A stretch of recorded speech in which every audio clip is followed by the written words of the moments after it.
शांति। आज 17 सितंबर 2025 की बाबा की साकार मुरली है। मुरली के महावाक्य हैं, मीठे बच्चे, याद से सतोप्रधान बनने के साथ साथ पढ़ाई से कमाई जमा करनी है। पढ़ाई के समय बुद्धि इधर उधर न भागे। प्रश्न है, तुम डबल अहिंसक अननोन वॉरियर्स की कौन सी विजय निश्चित है और क्यों? उत्तर है, तुम बच्चे जो माया पर जीत पाने का पुरुषार्थ कर रहे हो, तुम्हारा लक्ष्य है कि हम रावण से अपना राज्य लेकर ही छोड़ेंगे। यह भी ड्रामा में युक्ति रची हुई है। तुम्हारी विजय निश्चित है क्योंकि तुम्हारे साथ साक्षात परम पिता परमात्मा है। तुम योग बल से विजय पाते हो। मन मना भव के महामंत्र से तुम्हें राजय मिलती है। तुम आधा कल्प राज्य करेंगे। गीत है, मुखड़ा देख ले प्राणी। ओम शांति। मीठे मीठे बच्चे जब सामने बैठे रहते हैं तो समझते हैं बरोबर हमारा कोई साकार टीचर नहीं है। हमको पढ़ाने वाला ज्ञान का सागर बाबा है। यह तो पक्का निश्चय है। वह हमारा बाप भी है। जब पढ़ाते हैं तो पढ़ाई पर अटेंशन रहता है। स्टूडेंट अपने स्कूल में बैठे होंगे तो टीचर याद आएगा, न कि बाप, क्योंकि स्कूल में बैठे हैं। तुम भी जानते हो बाबा टीचर भी हैं। नाम को तो नहीं पकड़ना है ना, ध्यान में रखना है। हम आत्मा हैं, बाप से सुन रहे हैं। यह तो कभी होता ही नहीं, न सतयुग में न कलयुग में होता है। सिर्फ एक ही बार संगम पर होता है। तुम अपने को आत्मा समझते हो। हमारा बाप इस समय टीचर है क्योंकि पढ़ाते हैं। दोनों काम करने पड़ते हैं। आत्मा पढ़ती है शिव बाबा से। यह भी योग और पढ़ाई हो जाती है। पढ़ती आत्मा है, पढ़ाते परमात्मा है। इसमें और ही जास्ती फायदा है जबकि तुम सम्मुख हो। बहुत बच्चे अच्छी रीति याद में रहेंगे। कर्मातीत अवस्था में पहुँचेंगे तो वह भी जैसे पवित्रता की ताकत मिलती है। तुम जानते हो शिव बाबा हमको पढ़ाते हैं। यह तुम्हारा योग भी है, कमाई भी है। आत्मा को ही सतो प्रधान बनना है। तुम सतो प्रधान भी बन रहे हो, धन भी ले रहे हो। अपने को आत्मा जरूर समझना है। बुद्धि भागनी नहीं चाहिए। यहाँ बैठते हो तो बुद्धि में यह रहे कि शिव बाबा पढ़ाने के लिए टीचर रूप में आया कि आया। वही नॉलेजफुल है, हमको पढ़ा रहे हैं। बाप को याद करना है। स्वदर्शन चक्रधारी भी हम हैं। लाइट हाउस भी है। एक आँख में शांति धाम, एक आँख में जीवन मुक्ति धाम है। इन आँखों की बात नहीं है। आत्मा का तीसरा नेत्र कहा जाता है। अभी आत्माएं सुन रही है। जब शरीर छोड़ेंगे तो आत्मा में यह संस्कार होंगे। अभी तुम बाप से योग लगाते हो। सतयुग से लेकर तुम वियोगी थे, अर्थात बाप से योग नहीं था। अभी तुम योगी बनते हो। बाप के समय योग सिखलाने वाला है ईश्वर, इसलिए उनको कहा जाता है योगेश्वर। तुम भी योगेश्वर के बच्चे हो। उनको योग लगाना नहीं है, वह है योग सिखलाने वाला परम पिता परमात्मा। तुम एक एक योगेश्वर योगेश्वरी बनते हो, फिर राज राजेश्वरी बनेंगे। वह है योग सिखलाने वाला ईश्वर। खुद नहीं सिखाता है, सिखलाते हैं। श्री कृष्ण की आत्मा अंत के समय में योग सीख फिर श्री कृष्ण बनती है। इसलिए श्री कृष्ण को भी योगेश्वर कह देते हैं क्योंकि उनकी आत्मा अभी सीख रही है। योगेश्वर से योग सीख श्री कृष्ण पद पाती है। इनका नाम फिर बाप ने ब्रह्मा रखा है। पहले तो लौकिक नाम था, फिर मर्शिवा बने हैं। आत्मा को ही बाप का बनना है। बाप के बने तो मर गए ना। तुम भी बाप द्वारा योग सीखते हो। इन संस्कारों से ही तुम जाएंगे शांति धाम में। फिर नया पार्ट प्रारब्ध का इमर्ज होगा। वहाँ यह बातें याद नहीं रहेंगी। यह अभी बाप समझाते हैं। अभी पार्ट पूरा होता है, फिर नए सिर शुरू होगा। जैसे बाप को संकल्प उठा कि मैं जाऊँ तो बाप कहते हैं मैं आता हूँ और मेरी वाणी चलनी शुरू हो जाती है। वहाँ तो शांति में है। फिर ड्रामा अनुसार उनका पाठ शुरू होता है। आने का तो संकल्प उठता है, फिर यहाँ आकर पहाड़ बजाते हैं। तुम्हारी आत्माएं भी सुनती हैं। नंबरवार पुरुषार्थ अनुसार कल्प पहले मिसल, दिन प्रतिदिन वृद्धि को भी पाते जाएंगे। एक दिन तुमको बड़े रॉयल हॉल में मिलेंगे, जिसमें बड़े बड़े लोग भी आएंगे।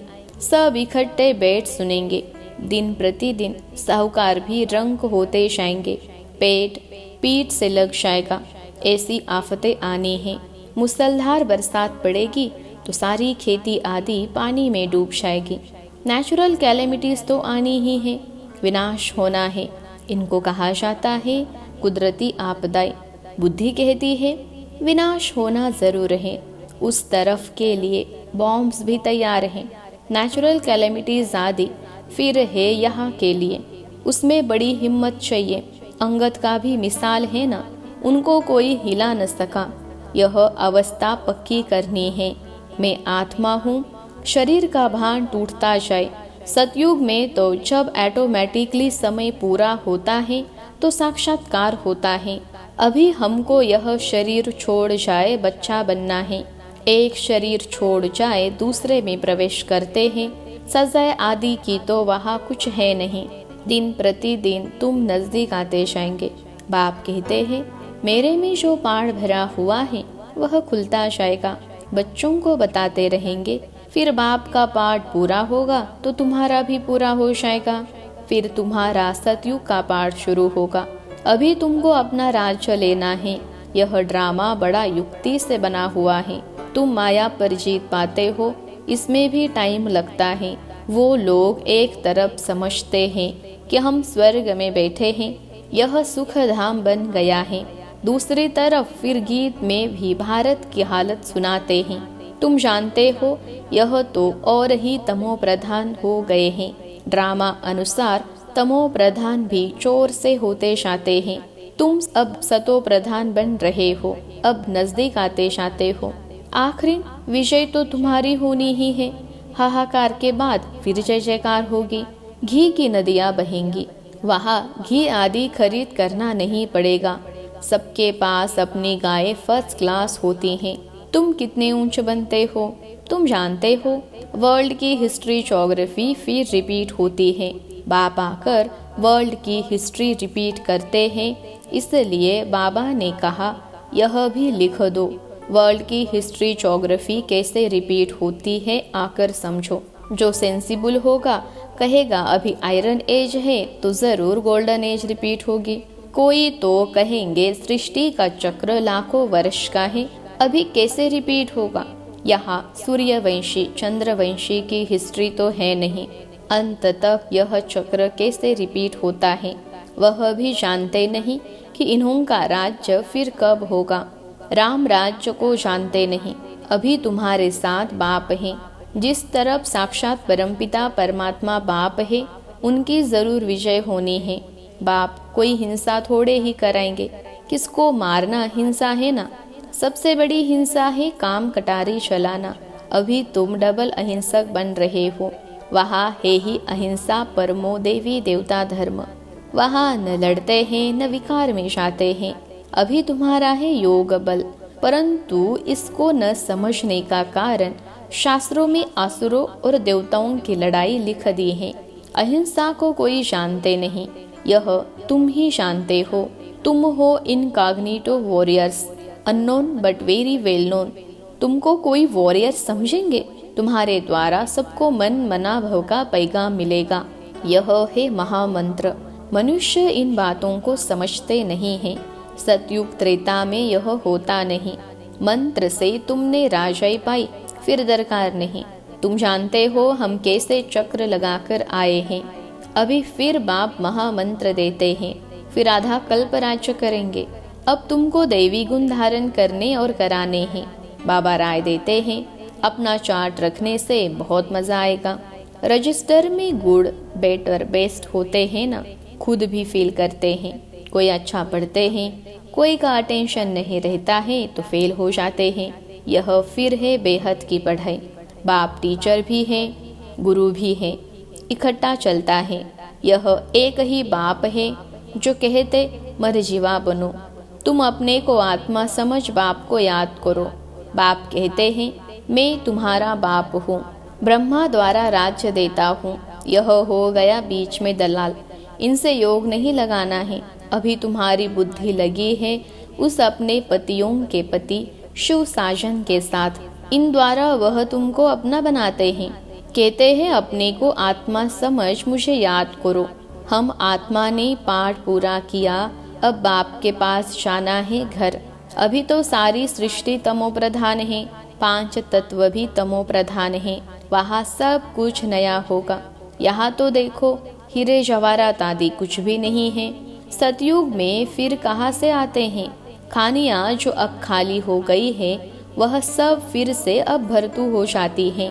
खानियों से खोद कर ले आते हैं।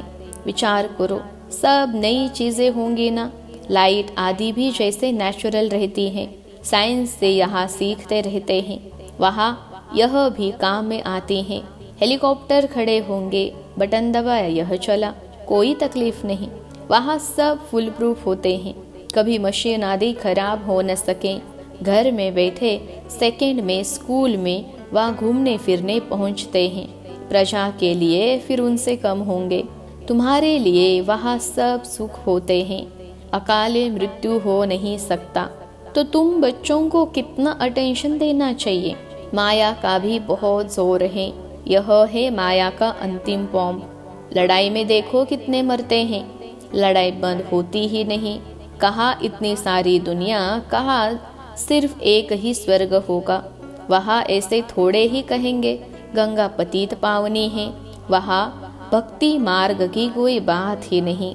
यहाँ गंगा में देखो सारे शहर का कीचड़ा पड़ता रहता है, बॉम्बे का सारा कीचड़ा सागर में बह जाता है। भक्ति में तुम बड़े बड़े मंदिर बनाते हो, हीरे जवाहरातों का तो सुख रहता है ना। पौना हिस्सा सुख है, बाकी क्वार्टर है दुख। आधा आधा हो फिर तो मजा न रहे। भक्ति मार्ग में भी तुम बहुत सुखी रहते हो, पीछे मंदिरों आदि को आए लूटते हैं। सतयुग में तुम कितने साहूकार थे, तो तुम बच्चों को बहुत खुशी होनी चाहिए। एम ऑब्जेक्ट तो सामने खड़ा है, माँ बाप की तो सर्टेन है।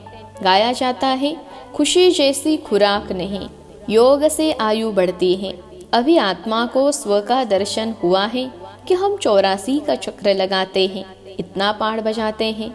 सब आत्माएं एक्टर्स नीचे आ जाएंगे तो बाप सबको ले जाएंगे। शिव की बारात कहते हैं ना, यह सब तुम जानते हो नंबरवार पुरुषार्थ अनुसार। जितना तुम याद में रहेंगे उतना खुशी में रहेंगे, दिन प्रतिदिन फील करते रहेंगे, क्योंकि सिखलाने वाला तो वह बाप है ना। यह भी सिखाते रहते हैं। इनको यानी ब्रह्मा को पूछने की दरकार नहीं रहती, पूछते तो तुम हो। यह तो सुनते ही हैं, बाप रिस्पॉन्ड देते हैं और यह भी सुनते हैं। इनकी एक्टिविटी कितनी वंडरफुल है, यह भी याद में रहते हैं। फिर बच्चों को वर्णन कर सुनाते हैं। बाबा हमको खिलाते हैं, मैं उनको अपना रथ देता हूँ। सवारी करते हैं तो क्यों नहीं खिलाएंगे। यह ह्यूमन अश्व है, शिव बाबा का रथ हो। यह ख्याल रहने से भी शिव बाबा की याद रहेगी, याद से ही फायदा है। भंडारे में भोजन बनाते हैं तो भी समझो हम शिव बाबा के बच्चों के लिए बनाते हैं। खुद भी शिव बाबा के बच्चे हैं तो ऐसे याद करने से भी फायदा ही है। सबसे शास्त्री पद उनको मिलेगा जो याद में रहे, कर्मातीत अवस्था को पाते हैं और सर्विस भी करते हैं। यह बाबा भी बहुत सर्विस करते हैं ना, इनकी बेहद की सर्विस है, तुम हद की सर्विस करते हो। सर्विस से ही इनको भी पद मिलता है। शिव बाबा कहते ऐसे ऐसे करो, इनको भी राय देते हैं। तूफान तो बच्चों को आते हैं, सिवाय याद के कर्मेंद्रिया वश होना मुश्किल है। याद से ही बेड़ा पार होना है। यह शिव बाबा कहते हैं या ब्रह्मा बाबा कहते हैं, यह समझना भी मुश्किल हो जाता है। इसमें बड़ी महीन बुद्धि चाहिए। अच्छा, मीठे मीठे सिखलते बच्चों प्रति माता पिता बाप दादा का याद प्यार और गुड मॉर्निंग। रूहानी बाप की रूहानी बच्चों को नमस्ते। हम रूहानी बच्चों की सिखलते रूहानी माता पिता बाप दादा को याद प्यार, गुड मॉर्निंग और नमस्ते बाबा नमस्ते। धारणा के लिए मुख्य सार। पहली पॉइंट है, इस समय पूरा मर्जवा बनना है। पढ़ाई अच्छी तरह पढ़नी है। अपना चार्ट व रजिस्टर रखना है। याद में रहे अपनी कर्मातीत अवस्था बनानी है। दूसरी पॉइंट है, अंतिम विनाश की सीन देखने के लिए हिम्मतवान बनना है। मैं आत्मा हूँ, इस अभ्यास से शरीर का भान टूटता जाए। आज का वरदान है, देह भान का त्याग कर निक्रोधी बनने वाले निर्मांचित भव। देह भान का त्याग कर निक्रोधी बनने वाले निर्मांचित भव। विश्लेषण है, जो बच्चे देह भान का त्याग करते हैं उन्हें कभी भी क्रोध नहीं आ सकता, क्योंकि क्रोध आने के दो कारण होते हैं। एक, जब कोई झूठी बात कहता है, और दूसरा जब कोई ग्लानि करता है। यही दो बातें क्रोध को जन्म देती हैं। ऐसी परिस्थिति में निर्मांचित के वरदान द्वारा अपकारी पर भी उपकार करो। ग्लानि देने वाले को गले लगाओ, निंदा करने वाले को सच्चा मित्र मानो, तब कहेंगे कमाल। जब ऐसा परिवर्तन दिखाओ तब विश्व के आगे प्रसिद्ध होंगे। आज का स्लोगन है, मोक्ष का अनुभव करने के लिए माया की अधीनता को छोड़ स्वतंत्र बनो। मोक्ष का अनुभव करने के लिए माया की अधीनता को छोड़ स्वतंत्र बनो। अव्यक्त इशारे। अब लगन की अग्नि को प्रज्वलित कर योग को ज्वाला रूप बनाओ। अभी ज्वालामुखी बन आसुरी संस्कार, आसुरी स्वभाव सब कुछ भस्म करो। जैसे देवियों के यादगार में दिखाते हैं कि ज्वाला से असुरों का संहार किया।